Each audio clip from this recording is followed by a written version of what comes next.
అమెరికాలో విదేశీ విద్యార్థులపైన ముఖ్యంగా H1B వీసాలపైన జరుగుతున్న చర్చలో డొనాల్డ్ ట్రంప్ మిత్రుడు రాజకీయ సలహాదారు అయిన చార్లీ కిర్క్ సంచలన వ్యాఖ్యలు చేశారు.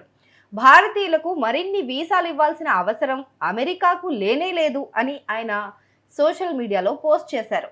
భారతీయ వలసదారుల వల్ల అమెరికన్ ఉద్యోగులకు నష్టం జరుగుతోందని, అమెరికా ఫస్ట్ అనే నినాదాన్ని అమలు చేయాలని డిమాండ్ చేశారు.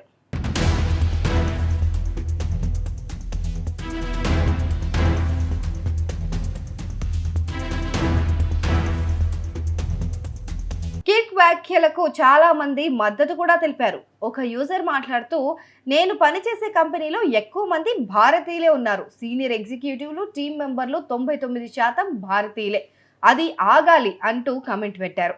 ఇక భారతీయులు అమెరికన్ల ఉద్యోగాలను లాగేసుకుంటున్నారని ఆరోపిస్తున్నారు వాళ్ళంతా. అయితే దీనికి వ్యతిరేకంగా కూడా చాలా మంది కమెంట్స్ పెట్టారు. బిగ్ బిలియన్ అనే సంస్థ వ్యవస్థాపకుడు బిలీ బినియాన్ వంటి వారు భారతీయులు చాలా కష్టపడి పనిచేస్తారని, వారి నైపుణ్యం వల్ల అమెరికా టెక్నాలజీ రంగం పురోగతి చెందిందని కూడా ఆయన చెప్పుకొచ్చారు.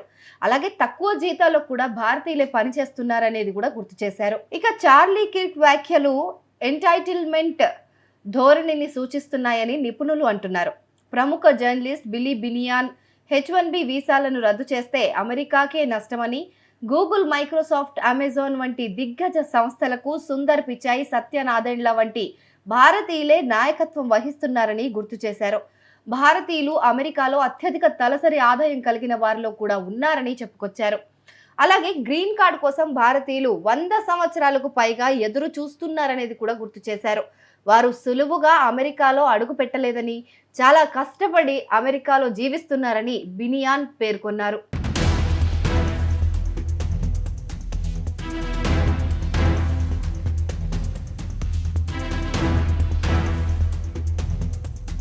ఇక ట్రంప్ చైనాపై చూపిస్తున్న వైఖరి భారతదేశం పైన చూపిస్తున్న వైఖరికి పూర్తి విరుద్ధంగా ఉంది.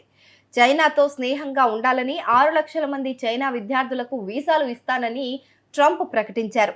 అయితే భారత్ పైన మాత్రం వాణిజ్య సుంకాలతో పాటు వీసా నిబంధనలు కూడా కఠినతరం చేస్తున్నారు. రష్యా నుంచి చైనా ఎక్కువగా చమురు కొనుగోలు చేస్తున్నప్పటికీ ట్రంప్ భారతదేశం నుంచి వచ్చే వస్తువులపైన 50% సుంకాలు విధిస్తున్నారని, ఇది ప్రపంచంలోనే అత్యధికమని పత్రికలు రాస్తున్నాయి.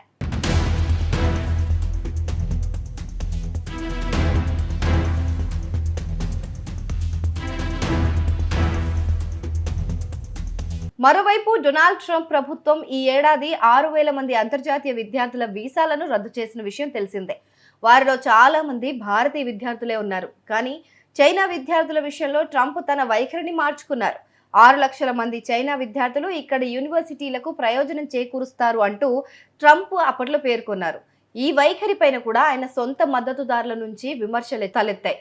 ఈ సంఘటనలన్నీ అమెరికాలో ట్రంప్ తిరిగి అధికారంలోకి వస్తే భారతీయ వలసదారులకు భవిష్యత్తులో ఇబ్బందులు తప్పవు అని సూచిస్తున్నాయి.